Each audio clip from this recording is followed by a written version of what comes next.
ഭൂപതിവ് ഭേദഗതി ചട്ടം വിജ്ഞാപനമിറങ്ങി. എല്ലാ വീടുകളും ക്രമവൽക്കരിക്കാൻ അപേക്ഷ നൽകേണ്ടതില്ല. അനുവദിച്ചിരുന്ന പട്ടയത്തിൽ വീട് നിർമ്മാണം അനുവദനീയമാണെങ്കിലും ക്രമവൽക്കരിക്കേണ്ടതില്ല. KR സാജു വിവരങ്ങൾ നൽകാനായി ചേരുന്നുണ്ട്. സാജു, ഇപ്പോൾ വിജ്ഞാപനം പുറത്തിറങ്ങിയിരിക്കുകയാണ്. എന്തൊക്കെ കാര്യങ്ങൾ പരാമർശിക്കുന്നുണ്ട്? ഏറെക്കാലമായുള്ള ചർച്ചകൾക്കും കാത്തിരിപ്പിനും ശേഷമാണ് ഭൂപതിവ് ഭേദഗതി ചട്ടത്തിന്റെ വിജ്ഞാപനം ഇപ്പോൾ പുറത്തിറങ്ങിയിരിക്കുന്നത്. സുപ്രധാനമായ വ്യവസ്ഥകൾ ഉണ്ട്. അതായത് പട്ടയഭൂമിയിൽ വീടുകൾ ക്രമവൽക്കരിക്കുന്നതുമായി ബന്ധപ്പെട്ടാണ് സുപ്രധാനമായ വിജ്ഞാപനത്തിലെ നിർദ്ദേശങ്ങളുള്ളത്. എല്ലാ വീടുകളും ക്രമവൽക്കരിക്കാൻ അപേക്ഷ നൽകേണ്ടതില്ല എന്നുള്ളതാണ് അതിൽ പ്രധാനപ്പെട്ട തീരുമാനം.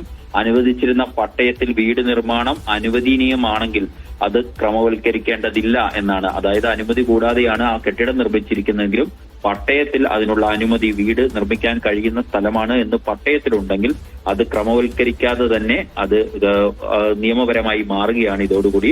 അതേസമയം റബ്ബർ കൃഷിക്കും മറ്റുമായി അനുവദിച്ച ഭൂമിയിലെ നിർമ്മാണങ്ങളാണെങ്കിൽ അവ ക്രമവൽക്കരിക്കണം, കൃത്യമായ ഫീസ് അടച്ചുകൊണ്ട് ക്രമവൽക്കരിക്കണം എന്ന് വിശദീകരിക്കുന്നുണ്ട്. ഒപ്പം ടൂറിസം മേഖലയിലെ നിർമ്മാണങ്ങൾക്ക് ക്രമവൽക്കരിക്കാൻ ന്യായവിലയുടെ 5% അടയ്ക്കണം എന്നുമാണ് ഈ വിജ്ഞാപനത്തിൽ വിശദീകരിക്കുന്നത്. ഇതോടുകൂടി പട്ടയഭൂമിയിൽ അനുമതിയില്ലാതെ നിർമ്മിക്കപ്പെട്ടിരിക്കുന്ന കെട്ടിടങ്ങൾ ക്രമവൽക്കരിക്കാനുള്ള സാധ്യതകളാണ് ഇതോടുകൂടി നിയമപരമായി പൂർത്തിയാക്കപ്പെട്ടിരിക്കുന്നത്.